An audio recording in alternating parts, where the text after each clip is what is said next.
Folks, let's talk about a rolling recession. Let's kind of look at that, see what's going on, see if that's possible. We can also talk about stagflation. This is something that Anna Kelly, RAI mom, is concerned about. We should also talk about some crazy numbers coming from Black Knight. Yes, folks, Black Knight is a data aggregator around housing, and I got this from Lance Lambert. There is a housing statistic that, frankly, I can't believe, and that's saying something. So, folks, let's get into it first. Let's first start with stagflation. Stagflation is a possible outcome. In fact, if you go to a Bank of America kind of 6-case scenario, I think stagflation is their worst outcome and their fifth possibility. And this, folks, is where we have persistent inflation, high inflation, and low growth. The reason that is such a challenge is because, again, you fight inflation by raising rates and you try to initiate growth by lowering rates. It will really become a race to see what is most important. Stagflation is no bueno. It's not good. That could be bad. If we got into a truly long 12, 24, 36 months of stagflation where rates had to stay high and we just struggled through with low growth, that could be a problem. I do not currently see it. In fact, I think inflation is coming in. We will know a lot more this week because on Wednesday we get CPI. In a couple of weeks, we will get PCE. But yes, we do need to watch because I think there will be a surprise in the CPI numbers next month, but more on that later. Let's talk about the golden path to no recession. This is something Austin Goolsbee is putting out there. I talk about it more on the Sunday Daily Financial News. But I think this is a growing possibility. You've heard me talk about a soft landing, which would be, again, beating inflation and maintaining growth as unlikely. Over the last 4 or 5 months, you've seen me go from unlikely to, oh, you know what? That's possible. If we were going to put it on a percentage basis, maybe before I thought it was 1 in 20 or 5%. Now I think it is 1 in 5, 20%. And based on Wednesday's reading, we might be getting closer and closer to that being a possibility. Now, again, I do believe recessions are part of the business cycle. They are natural. It's how you get rid of unwelcome or not appreciated capital. It's where over leveraged companies go belly up. It's just part of the process. But it is something that we need to look out for. Also, let's talk about a rolling recession. At this point, I think that is the most likely outcome. We've been talking about a rolling recession on this channel for 9 to 12 months. The best way to kind of talk about a rolling recession is look at housing construction, right? Rates shoot up last summer. It's been 12 months, right? Rates shoot up last summer. Stops. Home builders sell off lots. They get rid of options. They option land now. They get small. They start offering discounts because they got rid of inventory. They have cancellation rates of 40 or 50%. Wild. Housing collapse is coming. All builders did is got small. Fast forward 1 year. Builders are on fire. They got small, and now they're growing. New home construction was up 12 or 12.5% month on month. It's going higher from here. Home builders are building smaller homes. Folks, if you were going to look at last year to this year, home builders are building smaller homes. If you look at the number of homes, new homes below 300 grand, they are up. This is a good thing. Builders, for the first time in seemingly decades, are building entry-level homes. Now, what is this? Why am I talking about this with a rolling recession? A rolling recession means some parts of the economy go into a recession, I would argue a depression, and then they come out as other parts go in. I think builders in the real estate industry was in a recession, and I might argue depression last year. Today, if you look at home construction, it is actually adding positive numbers to GDP.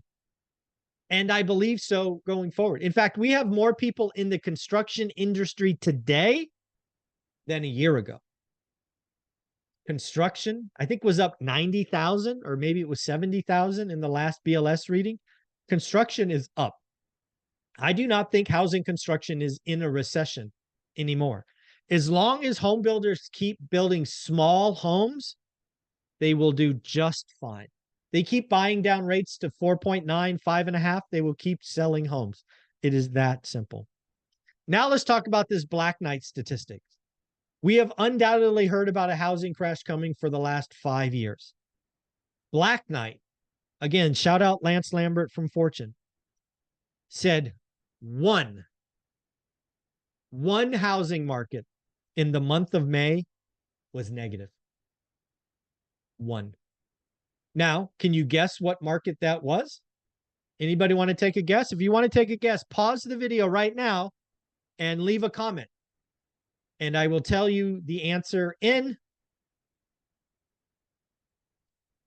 The answer, folks, the one market that was negative month on month in May was Austin, Texas. That means 99 of the largest 100 markets were up. Wild. I would not have expected that.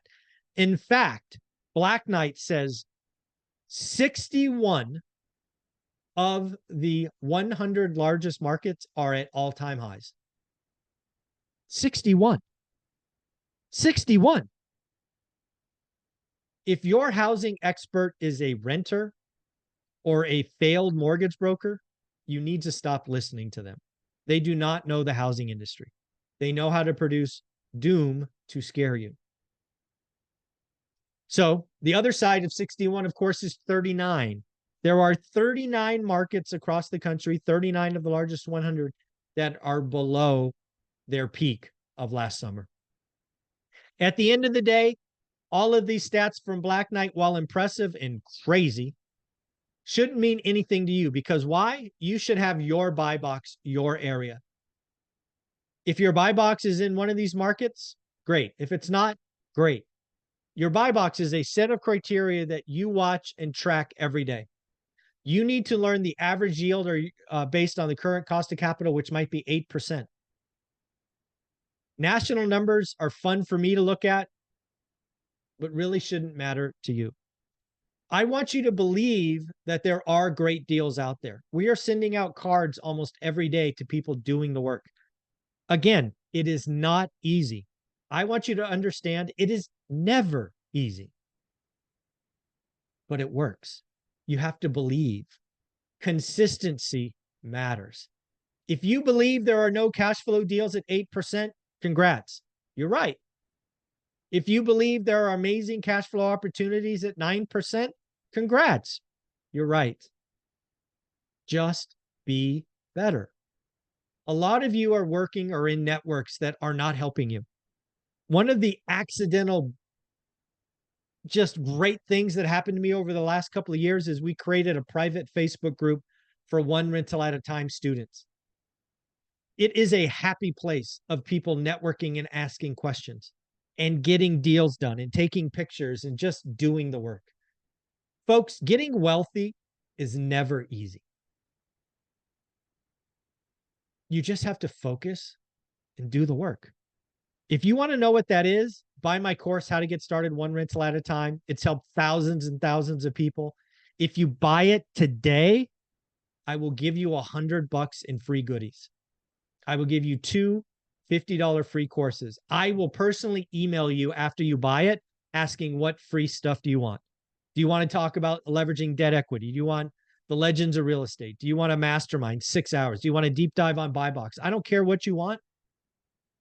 Buy it today, get 2 free goodies. And again, something I still can't believe I'm doing because I finally did the math. If you buy the $799 mentor option, which gets you everything from the first one plus 30 minutes of my time, you're going to get $450 in goodies. Because what I will do after I get an email is I will add every single course I have to your account for free. This course is going to $999. I just won't do it until I manually add everyone else. So $450 of free goodies for $799. Pretty good deal. 30 minutes of one-on-one conversation.